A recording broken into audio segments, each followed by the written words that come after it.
Bismillahirrahmanirrahim.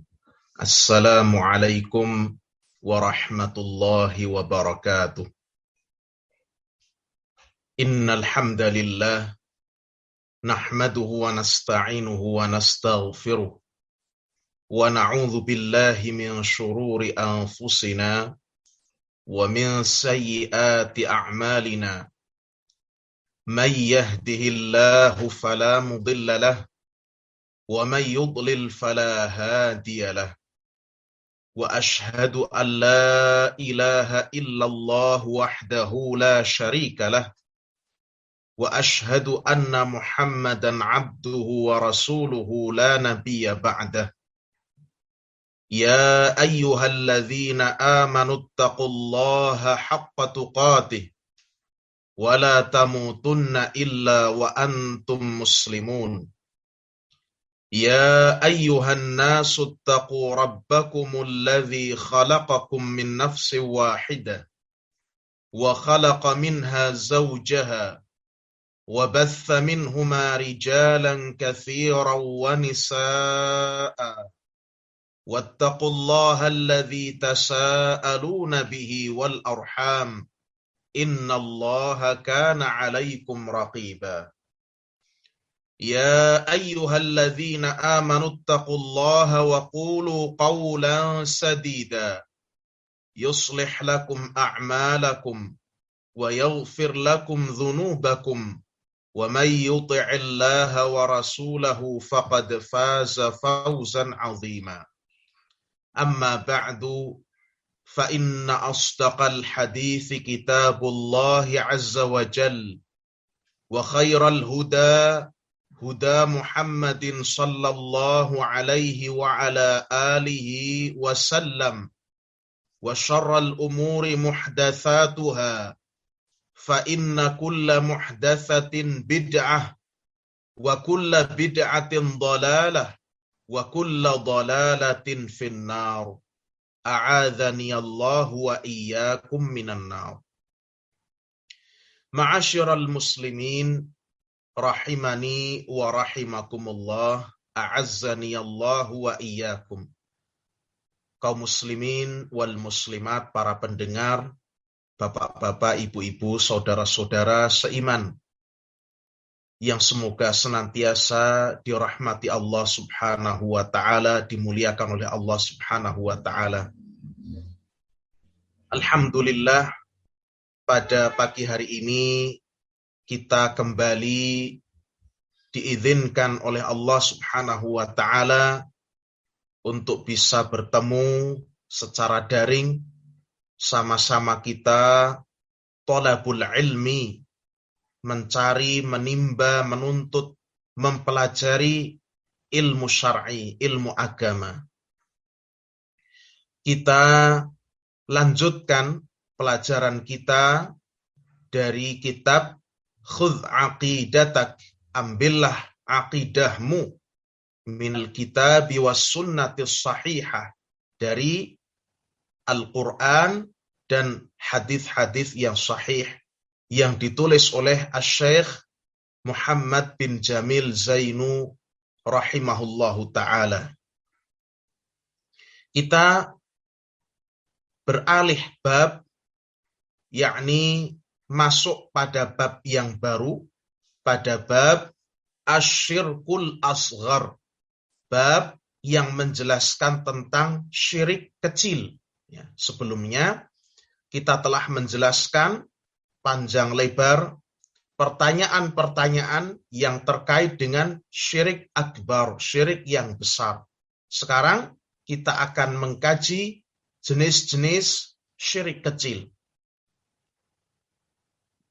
Sebelumnya, Bapak Ibu sekalian, saudara-saudaraku sekalian, a'azzani Allah wa iyyakum, disebutkan dalam Majmu' al-Fatawa wa Maqalat Mutanawwi'ah, kumpulan fatwa-fatwa dan makalah-makalah yang beraneka macam, yang merupakan kumpulan fatwa dan tulisan-tulisan dari Al-Allamah Al-Imam Asy-Syaikh Abdul Aziz bin Abdullah bin Baz rahimahullah. Disebutkan di dalam kitab tersebut bahwa yang dinamakan asyirkul asghar, syirik asghar adalah huwa ma thabata bin nususi tasmiyatuhu syirkan. Syirik asghar adalah apa-apa, baik itu perbuatan ataupun ucapan, yang ditetapkan oleh dalil-dalil sebagai syirik. Perkataan ataupun perbuatan yang ditetapkan oleh nas-nas Al-Quran maupun hadis, dalil-dalil yang sahih, bahwa hal tersebut tergolong ke dalam kesyirikan. Lakinnahu lam yablugh darajatas syirkil akbar. Akan tetapi, perbuatan atau perkataan tersebut tidak sampai pada derajat syirik akbar. Ya. Dinamakan syirik, tapi tidak sampai pada derajat syirik akbar.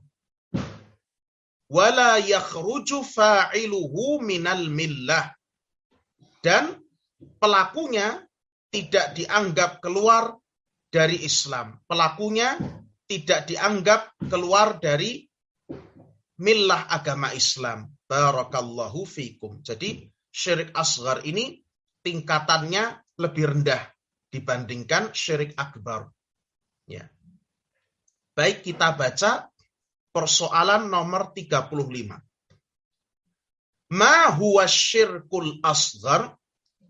Apa itu syirik kecil? Al-jawab, jawabannya, asyirkul asghar huwa riya. Syirik asghar, syirik yang kecil itu adalah riya. Ya, tadi kita telah menjelaskan Bapak Ibu sekalian bahwa syirik asghar itu sebenarnya macamnya banyak.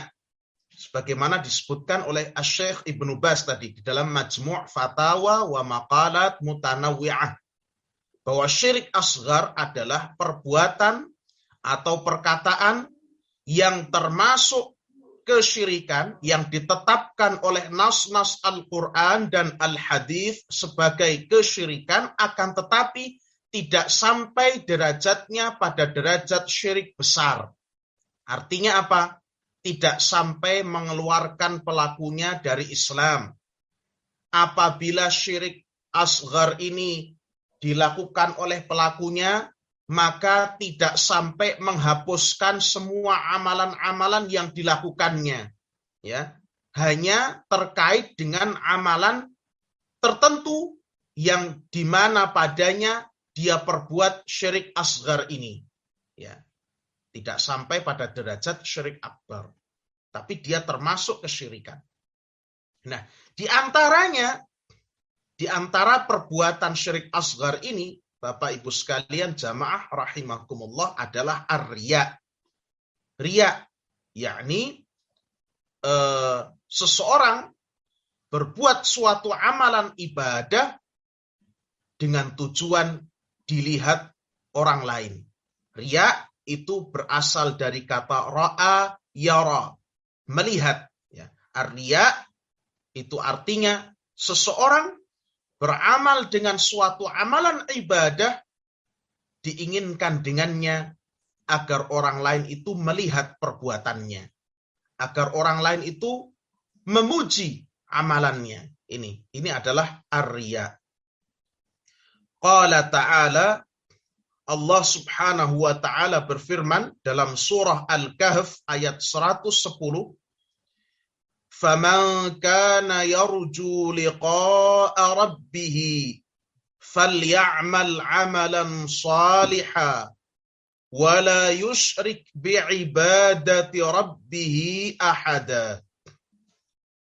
Barang siapa yang mengharapkan perjumpaan dengan Rabb-Nya, perjumpaan yang baik, melihat wajah Allah Subhanahu wa ta'ala, faly'amal 'amalan shalihan, maka syaratnya yang pertama adalah hendaknya dia mengerjakan amalan yang saleh, amalan kebaikan, amalan-amalan saleh. Wala yusyrik bi'ibadati rabbihi ahada. Dan dia tidak menyekutukan dalam beribadah kepada Rabb-nya dengan suatu apapun, dengan seorang pun. Ya. Jadi syarat seseorang bisa berjumpa dengan Allah Azza wa Jal dengan perjumpaan yang baik, perjumpaan yang mulia di jannahnya, bisa melihat wajah Allah Subhanahu wa Ta'ala adalah dengan mengerjakan amalan saleh dan tidak menyekutukan Allah Subhanahu wa Ta'ala dengan sesuatu apapun selainnya dalam beribadah kepadanya.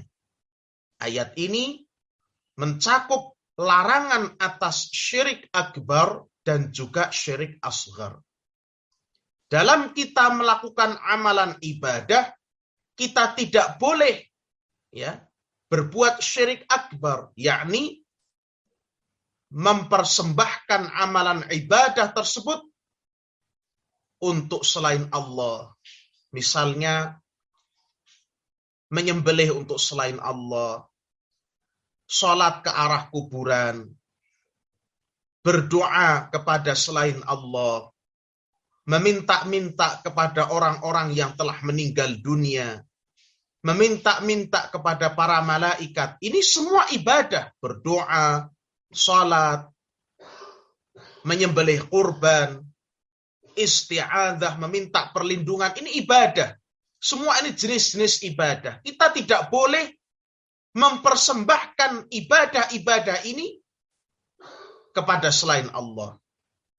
Ini syirik akbar. Tapi di samping itu kita juga tidak boleh memperuntukkan ketika kita mengerjakan ibadah ini, kita tidak boleh meniatkan, memperuntukkan, memaksudkan agar amalan ibadah kita itu dilihat orang, dipuji orang, mengharapkan sanjungan orang. Ini juga bentuk syirik, tapi syirik asghar. Nah, dua-dua jenis syirik ini sama-sama dilarang dalam ayat ini. Falya'mal amalan salihan. Hendaknya dia beramal salih. Wala yusyrik bi'ibadati rabbihi ahada. Dan jangan dia berbuat syirik dalam beribadah kepada Rabb-nya.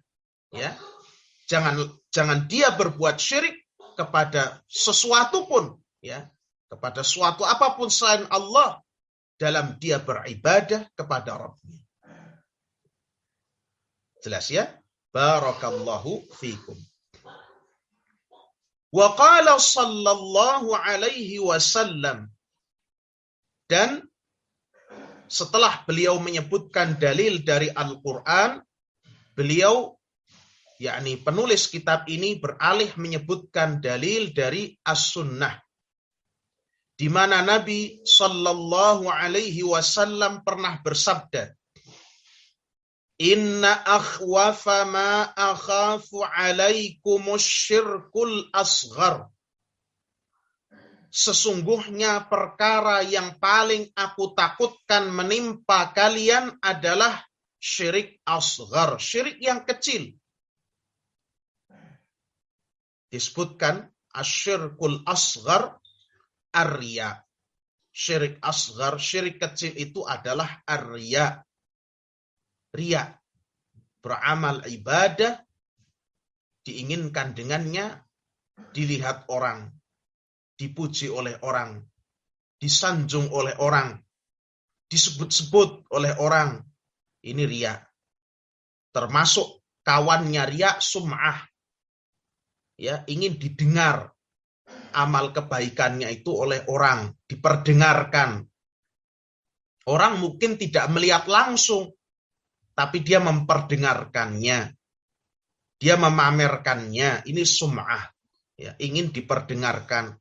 Dia telah bersedekah sekian-sekian, ya, dia telah melakukan puasa ini dan itu, dia telah melakukan sholat ini dan itu. Hati-hati, Bapak Ibu sekalian. Ini adalah syirik asghar, syirik yang kecil. Di dalam sebagian hadis disebutkan asyirkul khafi, syirik yang khafi, yang tersembunyi. Kenapa Nabi Shallallahu Alaihi Wasallam paling mengkhawatirkan, paling takut kepada kita dengan syirik asghar ini? Karena mungkin kalau syirik akbar kita itu sangat mudah untuk berlepas diri, menjauhkan diri darinya. Tapi untuk syirik asghar ini, dia sangat-sangat berbahaya, ya, sangat-sangat mudah menyerang seseorang karena tersembunyi sifatnya, karena dia itu halus sifatnya, ya. Orang kadang-kadang tidak kerasa,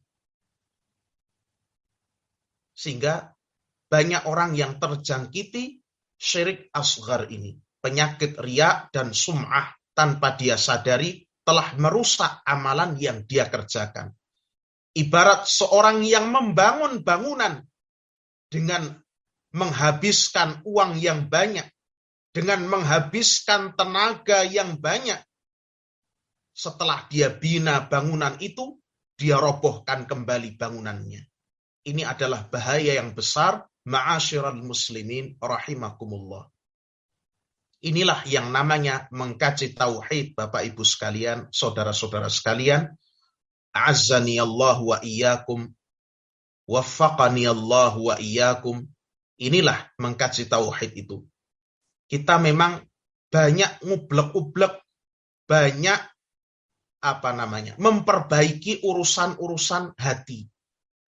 Yang biasanya urusan hati itu, orang itu kalau dia tidak diberi taufik oleh Allah, tidak dilapangkan dadanya oleh Allah Subhanahu wa ta'ala, itu berat.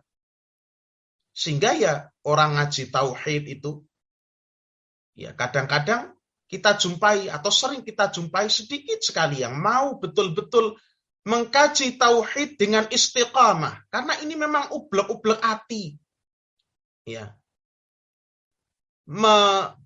Memperbaiki urusan-urusan yang ada dalam kalbu. Memperbaiki hal-hal yang biasa dilakukan di tengah-tengah masyarakat. Memperbaiki hal yang telah biasa turun-temurun dikerjakan. Memperbaiki hal-hal yang kadang-kadang kita tidak menyadarinya. Padahal ini sangat penting sekali, Bapak Ibu sekalian. Coba, jangan sampai kita membuat amal yang kita kerjakan sia-sia. Kita sudah capek-capek beribadah. Kita sudah capek-capek semalam suntuk kita berdoa, berzikir, bertahajud, bermunajat kepada Allah. Kita sudah banyak uang terbuang. Artinya uang kita keluarkan untuk kita bersedekah, untuk kita wakaf, untuk kita zakat, untuk kita membantu fakir miskin, membantu anak yatim, membantu pondok pesantren, membantu segala bentuk amal kebaikan di jalan Allah. Kita sudah capek-capek menahan lapar dengan berpuasa. Kita sudah capek-capek kita salat. Jangan kita hancurkan apa yang kita bina tersebut. Jangan kita robohkan kembali. Kita bertemu dengan Allah, ternyata kita tidak membawa apa-apa. Mana amalan yang saya kerjakan? Karena ternyata telah dirusak oleh riya dan sum'ah. Barakallahu fikum. Ya, ini hati-hati. Tapi juga jangan sampai orang itu meninggalkan amalan karena diberi was-was oleh syaitan bahwa dia sedang dalam keadaan riya. Itu juga bukan hal yang baik, bukan hal yang benar. Misalnya seorang pergi ke masjid. Seorang laki-laki pergi ke masjid. Atau juga seorang wanita pergi ke masjid. Meskipun yang lebih utama bagi seorang wanita adalah di rumah. Pergi ke masjid tentunya tidak bisa lepas kita melewati rumah-rumah kaum muslimin, melewati rumah-rumah tetangga. Kita mungkin dilihat orang, di mana kondisi kaum muslimin sekarang Tentunya lebih banyak yang tidak pergi ke masjid. Tapi kita pergi ke masjid, kita diketahui, oh si fulan, Pak Fulan, Bu Fulan, si Fulan sering pergi ke masjid. Itu bukan termasuk riya. Sehingga jangan sampai syaitan menggagalkan amalan kita dengan memberi was-was bahwa itu riya. Ya. Jadi, dua hal ini. Jangan sampai kita berbuat amalan karena kita riya, karena tujuan kita ingin dipuji oleh orang, tapi juga jangan meninggalkan amalan karena kita diberi was-was oleh syaitan bahwa itu dalam keadaan riya. Yang betul adalah seorang mengerjakan amalan, dia berusaha untuk meluruskan niatnya, mengikhlaskan niatnya karena Allah Subhanahu wa taala. Tiap kali datang was-was syaitan untuk riya, dia tepis. Ya, niscaya hal itu tidak akan memadaratkan amalannya. Ya. Ada orang sholat khusyuk, dia sholat untuk Allah. Dia datang ke masjid misalnya, dia sholat sunnah di sana. Misalnya saat bulan Ramadan, dia iktikaf di masjid, dia sholat sunnah di sana. Kemudian ada orang datang. Ya, orang ini punya pengaruh di matanya, punya pengaruh baginya. Ternyata orang ini adalah calon mertuanya, misalnya begitu. Calon mertuanya. Maka tahu begitu, dia langsung memperlama berdirinya, dia memperbagus rukuknya, sujudnya, padahal biasanya tidak pernah seperti itu. Ya. Yang seperti ini termasuk riya.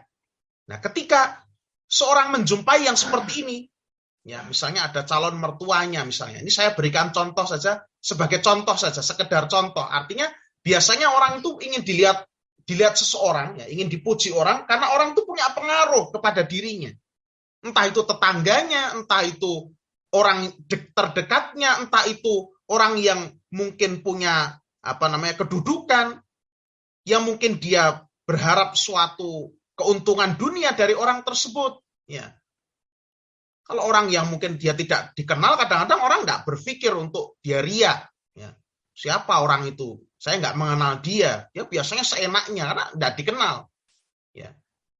Nah, ketika misalnya kita di tengah-tengah sholat, ya di tengah-tengah sholat, ketika iktikaf, tengah-tengah sholat, ada orang yang kita pandang dia punya pengaruh, dia atau tetangga kita, atau teman kita, kenalan kita, keluarga kita.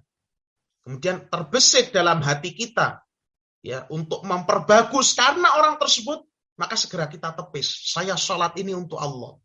Niscaya hal tersebut tidak akan memadaratkan amalannya.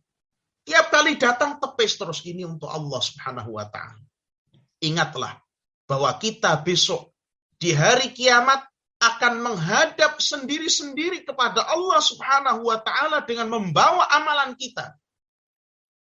Kita akan menghadap kepada Allah sendiri-sendiri dengan amalan kita.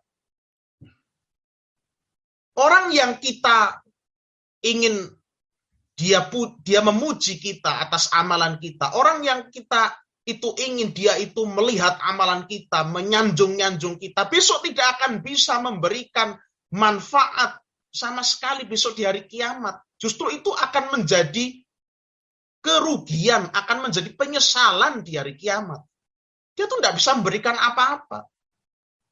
Justru amalan kita itu akan hancur dan luluh lantak karena perbuatan tersebut. Besok kita itu akan mempertanggungjawabkan, membawa amalan-amalan kita itu kepada Allah Subhanahu wa taala. Ini yang harus kita camkan, ya. Di antara obat penyembuh dari riya, setiap kali riya sum'ah itu datang, kita tepis. Ya. Bapak Ibu sekalian, jamaah, para pendengar, saudara-saudara seiman, rahimani wa rahimakumullah. Dahulu para salafun salih, rahimahumullah, mereka itu senang untuk menyembunyikan amalan-amalan, khususnya amalan-amalan sunnah. Karena kalau amalan wajib itu biasanya tidak kecuali ditampakkan. Misalnya sholat wajib kan harus tampak, kelihatan. Apalagi laki-laki tampak dia pergi ke masjid. Demikian pula sholat Jumat tampak dia pergi ke masjid. Sholat Id tampak juga dia ke lapangan. Ya, itu sholat sunnah tapi itu syiar, itu bentuk syiar. Demikian pula misalnya seorang berzakat, ya, dia bayarkan zakat fitrah, kadang-kadang nampak, ya, lebih sering nampaknya. Adapun amalan-amalan sunnah itu para salaf mereka bersemangat untuk kalau bisa itu sebisa mungkin itu tidak dilihat oleh orang lain. Maka ini termasuk hikmah kenapa Nabi Shallallahu Alaihi Wasallam menjadikan sholat sunnah itu lebih utamanya adalah di rumah, lebih utamanya untuk lebih menjaga keikhlasan, untuk lebih menjaga ya, supaya orang itu terbebas dari riya dan sum'ah. Meskipun tidak ada masalah orang setelah sholat wajib dia sholat di masjid, sholat rawatib, tidak ada masalah. Ya, apalagi misalnya setelah itu ada kegiatan, dia sholatnya di masjid, tidak ada masalah. Tapi kalau lebih baik, ya, lebih afdal, apalagi bukan sholat rawatib. Kalau sholat rawatib mungkin ya seseorang lebih ringan mengerjakannya di masjid, kalau di rumah sudah malas. Tapi kalau sholat-sholat yang lain, sholat duha, sholat tahajud, ya, kemudian sholat tasbih misalnya, dan lain sebagainya, ya, itu afdalnya dikerjakan di rumah. Dan lebih baik lagi apabila semakin tersembunyi lagi, sehingga amalannya itu hanya diketahui antara dirinya dengan Allah Subhanahu wa Ta'ala. Semakin amalan itu tersembunyi, maka itu semakin disukai. Ya. Ini semangat para salaf rahimahumullahu ta'ala.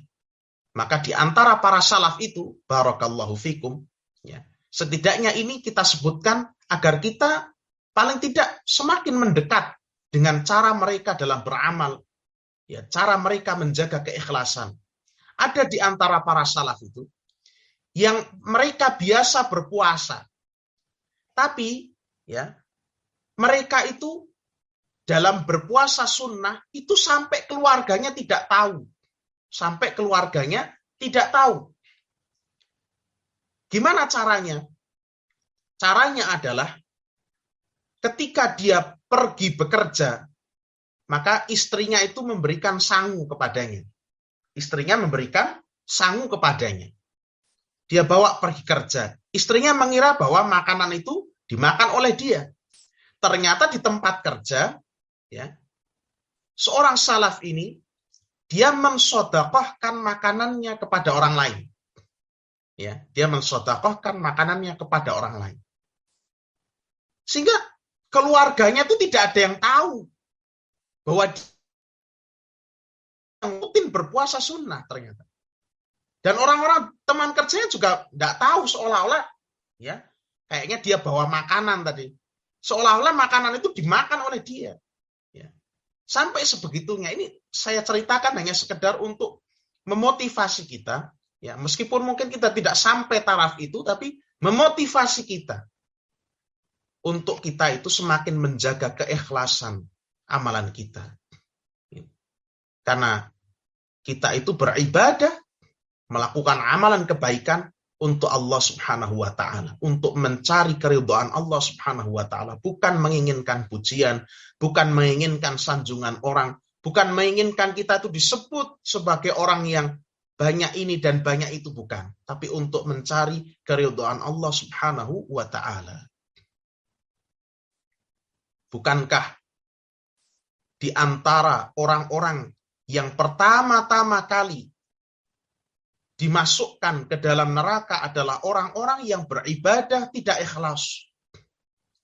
Orang yang mempelajari agama atau dia membaca Al-Quran supaya disebut, oh dia qari.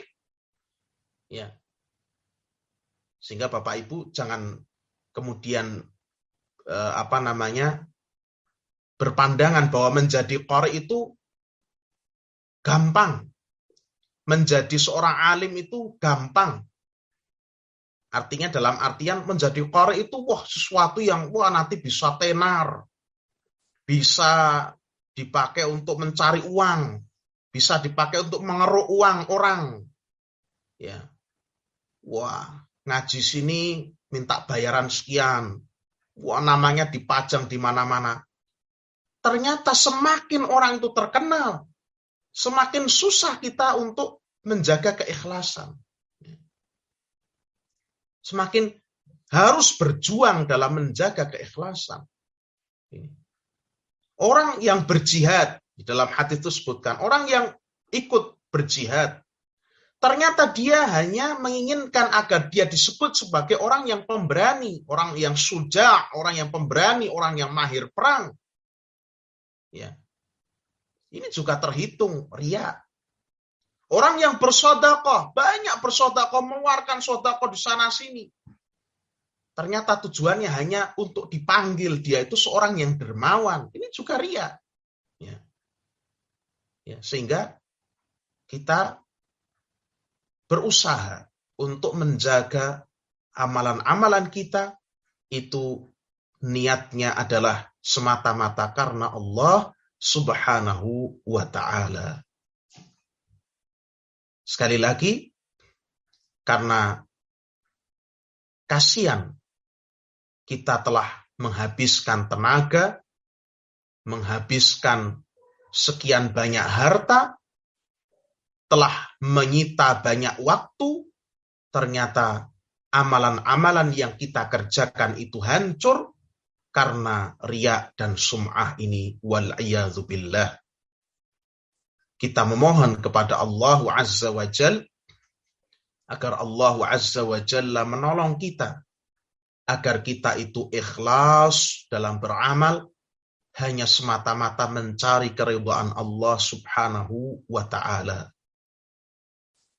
Sampai-sampai para ulama, mereka itu dalam menyusun kitab, banyak di antara mereka seperti Imam Bukhari, Al-Imam An-Nawawi, Al-Imam Abdul Ghani Al-Maqdisi, dan lain sebagainya, menulis hadis innamal a'malu binniyat itu di awal kitab mereka untuk mengingatkan bahwa dalam menulis kitab, mempelajari ilmu, mengajarkan ilmu itu harus semata-mata niatnya ikhlas karena mengharap pahala dari Allah Subhanahu wa ta'ala. Ini perkara penting Bapak Ibu sekalian, perkara penting. Kita hendaknya berjuang untuk menjaga keikhlasan kita. Pernah ada seorang ustadz yang saya kenal, seorang ustadz di Jogja. Beliau ketika ditanya oleh keluarganya mengenai aktivitas beliau, padahal beliau itu rutin memberikan kajian di sana sini, dulu khususnya sebelum pandemi ini merebak. Yang beliau jawab kepada keluarganya, beliau, ya saya tadi ada acara, saya tadi ada kegiatan, saya tadi refreshing ke misalnya ke suatu tempat di mana masjid itu berada. Karena memang sebagaimana hadis yang kita sebutkan tadi malam, kalau kita lewat taman-taman surga, farta'u, maka bernikmat-nikmatlah, refreshinglah di sana. Ya.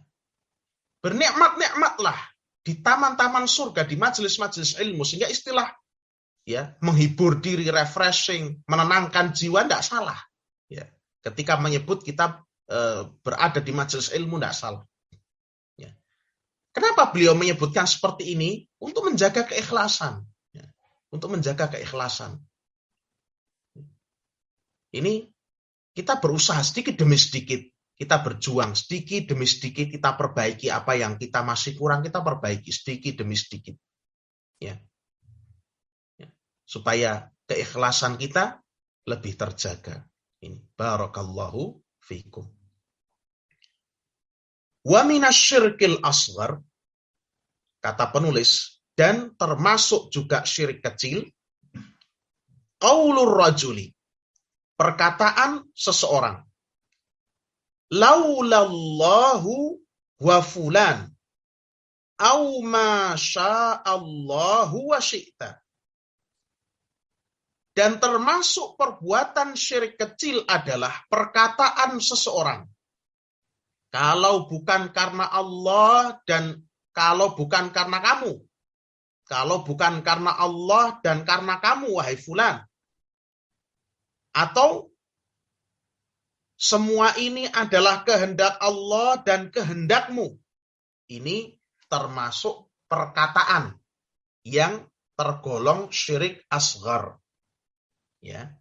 Kalau bukan karena Allah dan kamu, atau kalau semua ini terjadi atas kehendak Allah dan kehendakmu, ini termasuk syirik asghar. Syirik kecil. Ya, syirik kecil. Nabi Shallallahu Alaihi Wasallam bersabda, "La taqulu ma sya'allahu wa sya'a fulan." Janganlah kamu mengatakan semua ini adalah kehendak Allah dan kehendak fulan. Walakin qulu ma sya'allahu thumma sya'a fulan. Tetapi katakanlah, semua ini adalah kehendak Allah. Kemudian, perhatikan kata thumma, kemudian, ini juga dikehendaki oleh fulan. Ya. Jadi kata kemudian inilah yang tepat. Misalnya, orang mengatakan,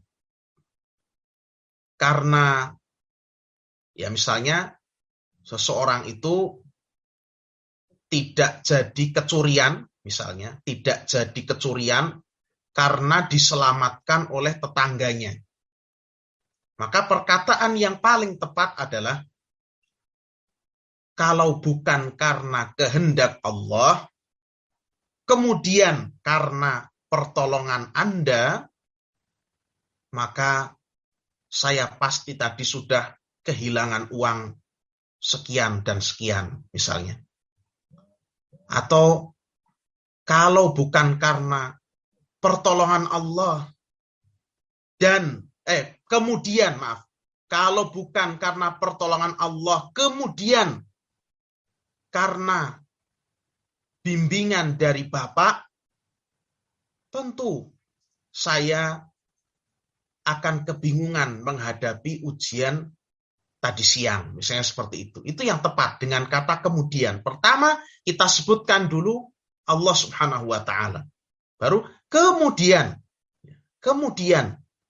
ya, baru kita menyebutkan perbuatan atau jasa atau pertolongan dari sesama manusia. Ini. Barakallahu fikum. Mudah-mudahan ini bisa dipahami. Jadi kadang-kadang kita sering seperti itu. Kita coba sekarang mulai biasakan, kita perbaiki lisan kita. Ya. Kalau bukan karena pertolongan Allah, kemudian karena pertolongan Bapak misalnya, mungkin saat itu saya sudah bangkrut, misalnya seperti itu. Itu perkataan yang hak. Itulah perkataan yang selamat. Barakallahu fiikum. Ya. Meskipun Syekh Ibnu Utsaimin rahimahullahu taala pernah menjelaskan secara panjang lebar di dalam kitab beliau Majmu' Fatawa wa Rasail. Kalau seseorang misalnya menyebutkan semata-mata karena pertolongan orang saja, tanpa menyandangkan, tanpa menggandengkan dengan Allah. Misalnya, kalau tadi kamu tidak kalau kamu tadi tidak menemani saya, misalnya, maka tentu saya tadi pasti akan kecopetan. Ini perkataan yang mubah. Ya. Ini perkataan yang mubah. Boleh. Karena di situ tidak ada menyandingkan dengan Allah. Yang salah, yang syirik asghar itu, kalau bukan karena pertolongan Allah dan pertolonganmu, saya tadi sudah kecopetan. Itu syirik asghar. Tapi kalau orang, ya kadang-kadang keceplosan. Kadang-kadang yang dimaksudkan itu bukan meniadakan pertolongan Allah, tapi dia menyebutkan sebab itu secara langsung.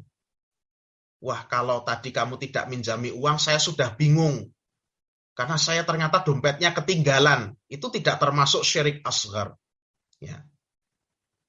Insya Allah di lain kesempatan akan kita sebutkan dalilnya. Saat ini kita lupa dalil yang beliau sebutkan dalam kitab beliau apa. Insya Allah di lain kesempatan kita sebutkan. Tapi kalau tidak menggandengkan, menyamakan dengan Allah itu tidak termasuk syirik asghar. Cuma kita katakan, yang paling selamat, yang paling afdal, yang paling bagus adalah seorang mengatakan, kalau bukan karena pertolongan Allah, kemudian tadi kamu tidak pinjami saya uang, saya mungkin tadi sudah kebingungan karena ternyata dompet saya ketinggalan di rumah.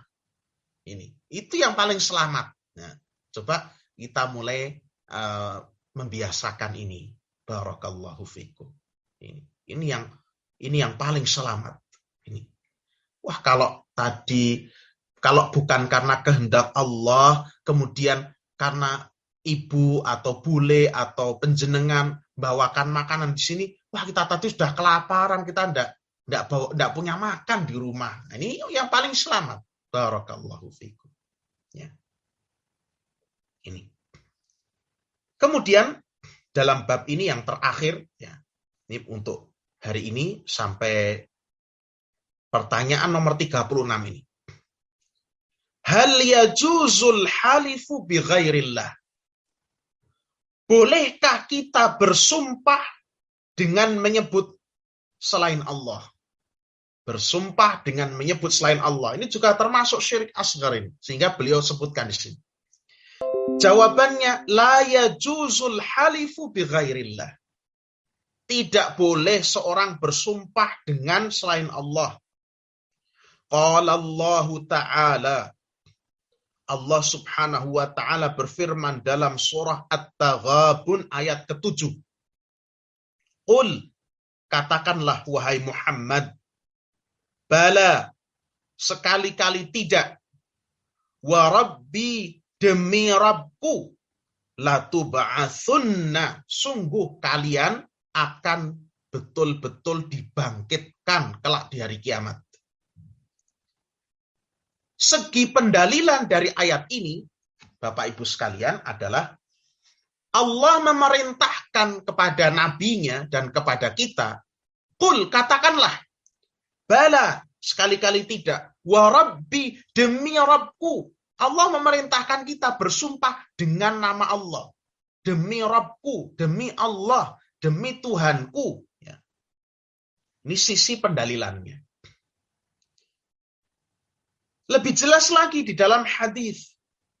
Qala sallallahu alaihi wasallam, Nabi sallallahu alaihi wasallam bersabda, Man halafa bi ghairillahi faqad asyrak. Barang siapa bersumpah dengan selain Allah, maka dia telah berbuat kesyirikan. Sahihun rawahu Ahmad. Hadisnya sahih, diriwayatkan oleh Al-Imamu Ahmad. Lihat ya, barang siapa bersumpah dengan selain Allah, dia telah berbuat kesyirikan.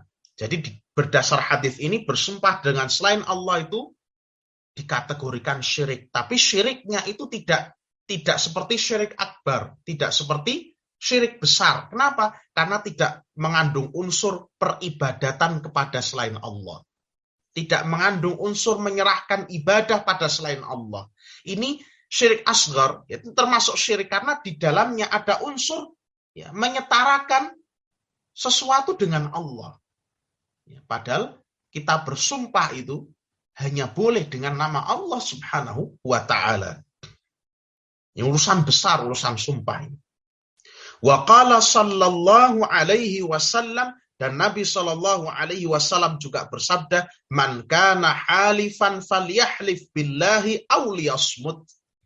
Barang siapa yang bersumpah, maka hendaknya dia bersumpah dengan nama Allah atau dia diam. Artinya, kalau mau bersumpah, bersumpahlah dengan nama Allah. Kalau tidak mau bersumpah dengan nama Allah, diam aja. Nggak berani bersumpah dengan nama Allah, kamu diam. Jangan bersumpah dengan nama selain Allah. Ini muttafaqun alaih. Hadis diriwayatkan oleh Al-Imamul Bukhari dan Muslim. dahulu orang-orang Yahudi itu pernah datang kepada Nabi Shallallahu Alaihi Wasallam. Mereka, ya, orang-orang Yahudi dalam hal ini berkata hak.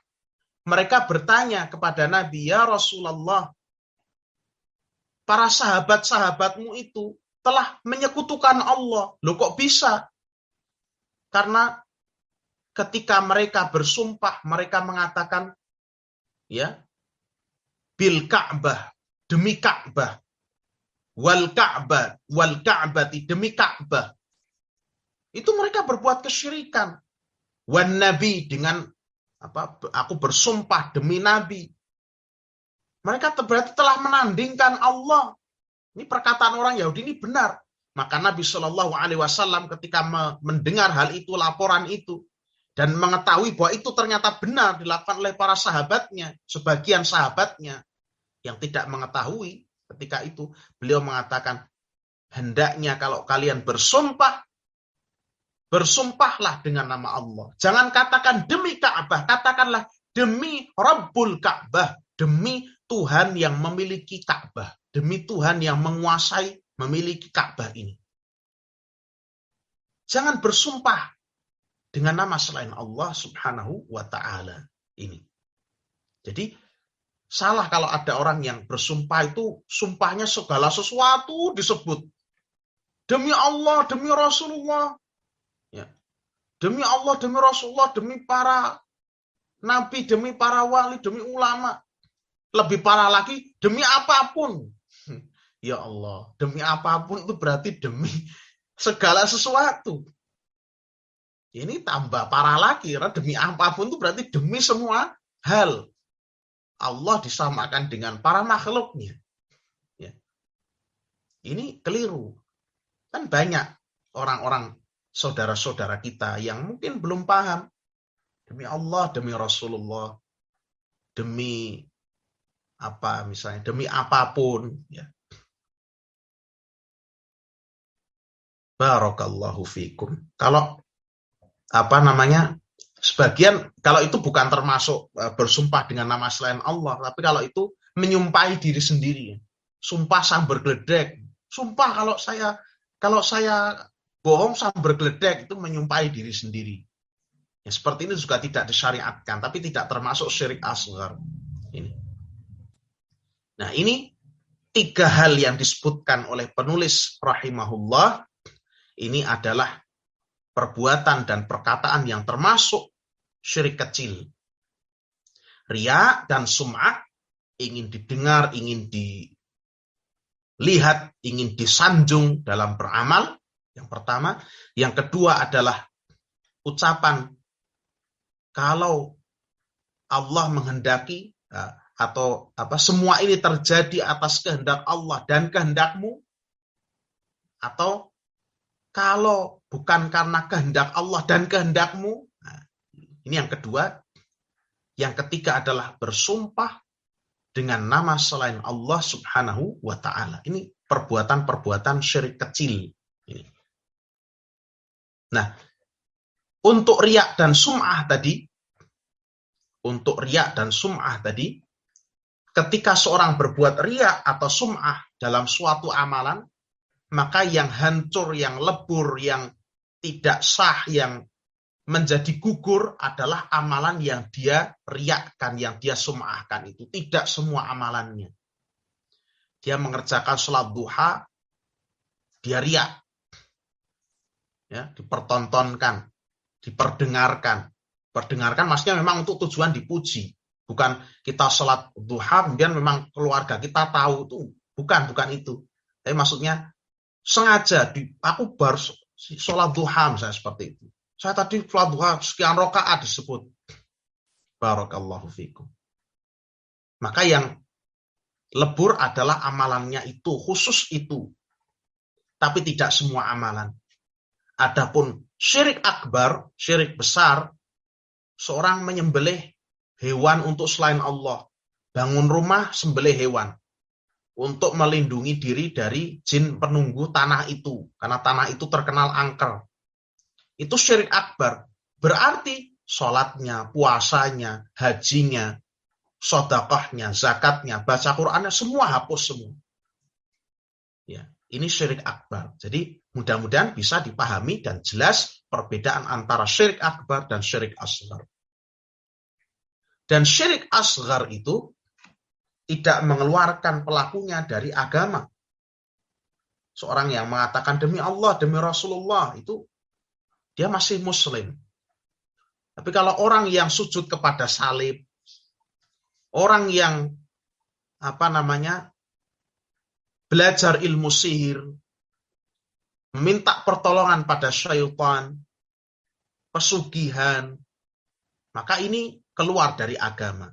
Dia kalau mau bertaubat, dia harus bersyahadat lagi, masuk ke dalam Islam lagi. Ini syirik akbar dan syirik asghar. Demikian pula ketika syirik asghar ini dibawa mati oleh seseorang dan dia belum bertaubat, maka tidak akan menyebabkan orang tersebut kekal di dalam neraka. Orang ya, dia belum bertaubat dari perbuatan syirik kecilnya. Kemudian dia meninggal, membawa syirik kecilnya. Maka syirik kecil itu tidak akan menyebabkan pelakunya itu kekal di dalam neraka. Ya. Adapun syirik akbar, syirik yang besar, maka tidak akan diampuni dan akan menyebabkan pelakunya kekal di dalam neraka Allah Subhanahu wa taala. Adapun syirik kecil, maka dosa ini masih berada di dalam tahta masyiatillah, di bawah kehendak Allah. Kalau Allah menghendaki, Allah akan mengampuni. Kalau Allah menghendaki, Allah akan menghukum sesuai dengan keadilannya. Dan dia tidak akan menyebabkan seorang kekal di dalam neraka.